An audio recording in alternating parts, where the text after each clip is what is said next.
The Specialized Enduro has always been a dominant force in the long travel 29er category, but it was off the pace last year compared to the Evil Reckoning and the Trek Slash.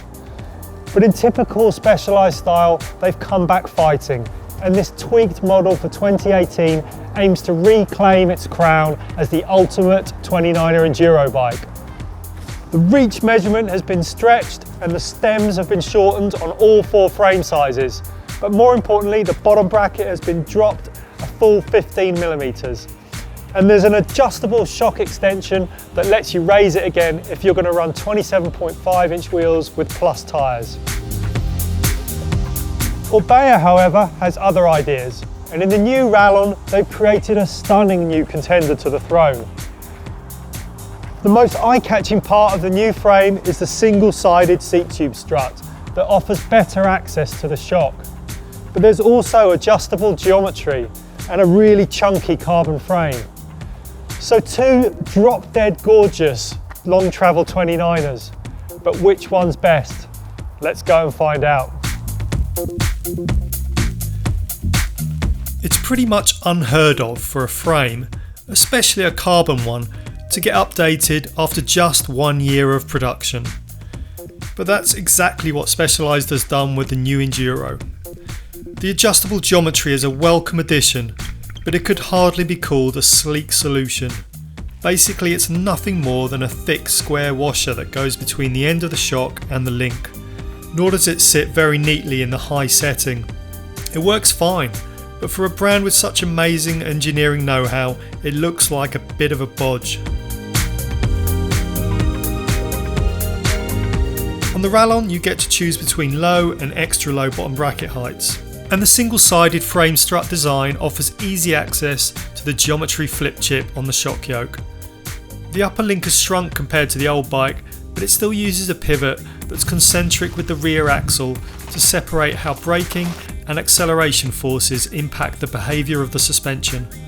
In that respect, it's similar to both Trek's ABP and Da Vinci's split pivot design. The full carbon monocoque frame construction is seriously chunky, but standover clearance has actually improved even if the travel has been reduced to 150mm to accommodate the bigger wheels. Only 3 sizes are available compared to the Enduro's 4, and at 5'11" we went for the biggest Rallon there is. Upsizing was easy though, because the seat tube height on the XL Rallon is only 15mm taller than the size large Enduro, so by simply fitting a short stem, the Orbea felt totally normal. Specialized new command post woo is a crazy contraption. Set your saddle flat at full height and the rear tips down as you lower it. Alternatively, have the nose pointing down at full extension to ease the pressure when climbing. It only has 115mm of actual drop, with the other 35mm being accounted for by the tilt. Yet not once did we feel that the saddle was in the way. Yes, the stack height of the post makes it difficult to go up a frame size, and the head of the post has an annoying rattle, but the concept is sound.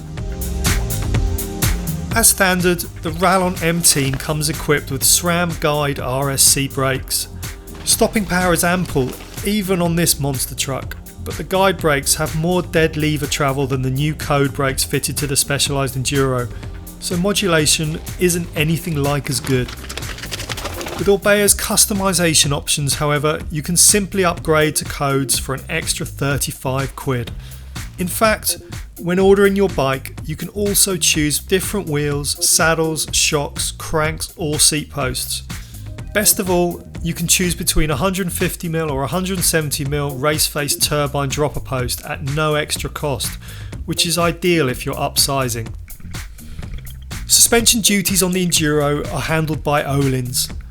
The 160mm Travel 36 Rxf Fork uses a less sophisticated single tube damper design than the better known twin tube TTX. It still retains the 36 chassis and bolt through lowers, but it feels like it's been dumbed down.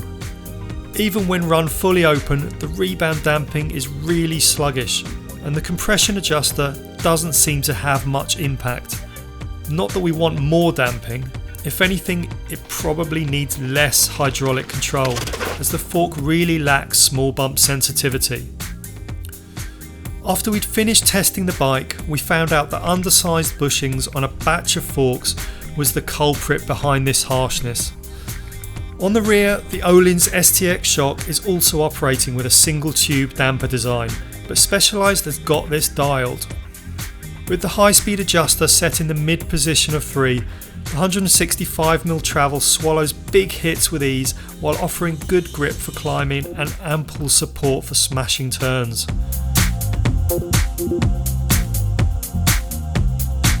For the past 2 years, the Fox 36 Float RC2 has been our favourite enduro fork.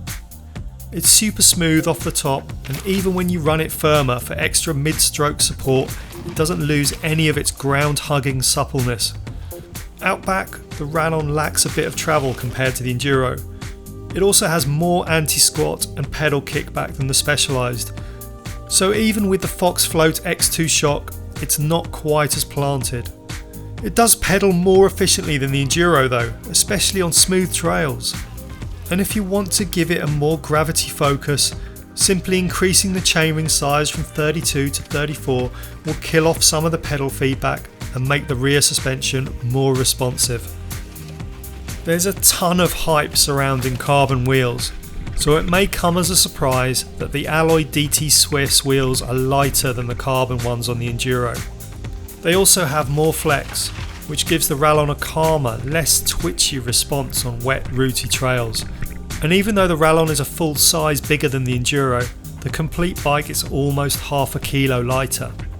This, combined with its more efficient pedalling dynamics, means it feels more like a very capable 29er trail bike with Enduro race bike geometry. The ability to upsize to the longer XL frame without the bike feeling too cumbersome brings a real sense of stability and confidence that can't be underestimated. So even though it has less travel than the Enduro, once you're tucked in behind the Fox 36 fork, nothing will faze you. The fact that it's the best part of a grand cheaper than the Enduro Pro 2.9 can't be overlooked either. There were moments on every ride when the Enduro Pro felt like the best bike we have ever ridden.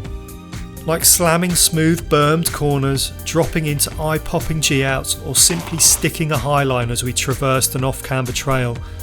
It's one solid bike, and now that it's a little longer, a little slacker, and a lot lower, it gives you the confidence to really hammer home the 165mm of travel. Not least because Specialized has finally nailed the tune on the Öhlins STX shock, giving the full carbon frame a damped, composed ride that few can rival. The same, however, can't be said of the Öhlins single tube fork. It's got stacks of support, but it desperately needs a softer initial touch, so you can loosen your grip on the reins and really let this bike run. Now that Specialized has rolled out its build your own program, you can customise an Enduro with your choice of wheel size, drivetrain, and most importantly suspension. With a Fox factory level fork and shock, the Enduro 2.9 could be the one.